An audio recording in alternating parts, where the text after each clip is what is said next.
দুর্ঘটনা হঠাৎ করেই ঘটে। দুর্ঘটনার ফলে আমাদের শরীর ও সম্পদের ক্ষতি হয়।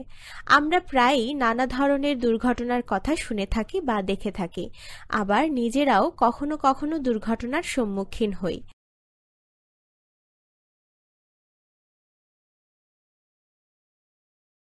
বাড়ি, বিদ্যালয়, রাস্তাঘাট, খেলার মাঠ ইত্যাদি যে কোনো স্থানেই দুর্ঘটনা ঘটতে পারে। বিভিন্ন ধরনের দুর্ঘটনা। আমরা সচরাচর যে সকল দুর্ঘটনার সম্মুখীন হই সেগুলোর মধ্যে রয়েছে পুড়ে যাওয়া, কেটে যাওয়া, আগুন লাগা, পুড়ে যাওয়া, বিদ্যুৎ স্পৃষ্ট হওয়া, বিষক্রিয়া হওয়া ইত্যাদি। অন্যান্য দুর্ঘটনার মধ্যে রয়েছে সড়ক দুর্ঘটনা, সাপে কাটা এবং পানিতে ডোবা। পানিতে ডোবা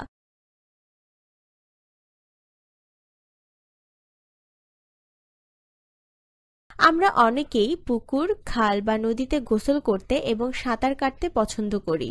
আবার প্রতি বছর দেশের বিভিন্ন স্থানে পানিতে ডুবে মৃত্যুর খবরও শোনা যায়। তবে সাঁতার শিখে আমরা পানিতে ডোবা প্রতিরোধ করতে পারি। মনে রাখতে হবে, বড়দের সাহায্য ছাড়া একা একা সাঁতার কাটা বা পানিতে ঝাঁপ দেওয়া উচিত নয়। এছাড়া পানিতে গোসল বা সাঁতার কাটার সময় অন্যদের প্রতিও লক্ষ্য রাখতে হবে।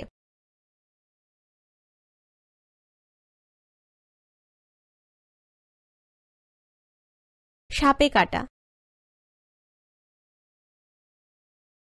আমাদের দেশে সাধারণত গ্রামাঞ্চলের মানুষ বেশি সাপে কাটার শিকার হয়। সাপ বন জঙ্গল ছাড়াও বাড়িঘরের আশেপাশে থাকে। আমরা বিভিন্ন উপায়ে সাপে কাটা প্রতিরোধ করতে পারি। যেমন, সাপ নিয়ে নাড়াচাড়া বা খেলাধুলা করব না। সাপ থাকতে পারে এমন জায়গায় যেমন ঘন ঘাস বা ঝোপঝাড়, ইট বা পাথরের ফাঁক, গর্ত ইত্যাদি এড়িয়ে চলতে হবে। জঙ্গল বা ঝোপে ঝাড়ে যেতে হলে অবশ্যই লম্বা লাঠি ব্যবহার করতে হবে। রাতে চলাফেরার সময় টর্চ লাইট বা অন্য বাতি ব্যবহার করতে হবে। বাড়ির চারপাশ পরিষ্কার পরিচ্ছন্ন রাখতে হবে যাতে সাপ লুকিয়ে থাকতে না পারে। আগুনজনিত দুর্ঘটনা। দৈনন্দিন জীবনে নানাভাবে আগুনজনিত দুর্ঘটনা ঘটতে পারে। রান্না করার সময় বা চুলায় গরম বস্তু স্পর্শ করলে আমরা আহত হতে পারি, যেমন পুড়ে যাওয়া। রান্নার সময় অসাবধানতা, মোমবাতি বা কুপিবাতি ব্যবহারে অসতর্কতা ও বৈদ্যুতিক শর্ট সার্কিট থেকে আগুন লাগতে পারে। জ্বলন্ত বিড়ি, সিগারেট ও দিয়াশলাইয়ের কাঠি যেখানে সেখানে ফেলা, শিশুদের ম্যাচ বা লাইটার নিয়ে খেলা করা ইত্যাদির মাধ্যমেও অগ্নিকাণ্ড ঘটতে পারে। আমরা বিভিন্ন উপায়ে আগুনজনিত দুর্ঘটনা প্রতিরোধ করতে পারি। যেমন, চুলার কাছাকাছি যাওয়া এবং ম্যাচ নিয়ে খেলা থেকে বিরত থাকতে হবে। রান্নার সময় লম্বা হাতাওয়ালা বা ঢিলেঢালা পোশাক পরা যাবে না। সহজে আগুন ধরে এমন সব বস্তু যেমন কাগজ, কাপড়, শুকনা কাঠ ইত্যাদি তাপ ও আগুনের শিখা থেকে যথাসম্ভব দূরে রাখতে হবে।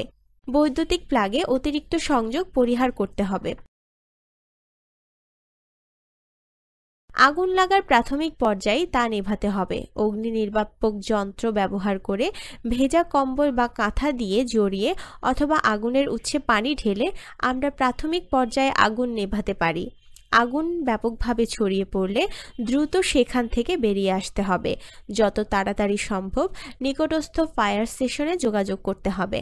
একা একা আগুন নেভাতে যাওয়া ঠিক নয়। সবার আগে নিজের নিরাপত্তার কথা চিন্তা করতে হবে। সাহায্য চাওয়া। সর্বপ্রথম আমাদেরকে বড় কাউকে ডাকতে হবে বা জরুরি সেবার জন্য সাহায্য চাইতে হবে। 2. নিজেকে নিরাপদ রাখা। আহত কোনো ব্যক্তিকে সাহায্যের পূর্বে আমাদের নিজেদের নিরাপত্তা নিশ্চিত করতে হবে। তা না হলে আমরা নিজেরাই দুর্ঘটনায় পড়তে পারি। 3. আহত ব্যক্তিকে স্থির রাখা। প্রয়োজন ব্যতীত আহত ব্যক্তিকে নাড়াচাড়া না করা। 4. আহত ব্যক্তিকে শান্ত রাখা। আহত ব্যক্তিকে উৎসাহমূলক কথা যেমন তুমি সুস্থ হয়ে যাবে, সবকিছু ঠিক হয়ে যাবে ইত্যাদি বলে শান্ত রাখা। 1. আগুনে পুড়ে যাওয়া। পোড়া স্থানে কমপক্ষে 10 মিনিট ঠান্ডা পানি ঢালতে হবে। পোড়া স্থানে বরফ ব্যবহার করা যাবে না। ফোস্কা গলানো যাবে না। সামান্য পোড়ায় বার্নল বা পানি নারিকেল তেলের সঙ্গে মিশিয়ে লাগাতে হবে। প্রয়োজনে যত দ্রুত সম্ভব ডাক্তারের পরামর্শ নিতে হবে।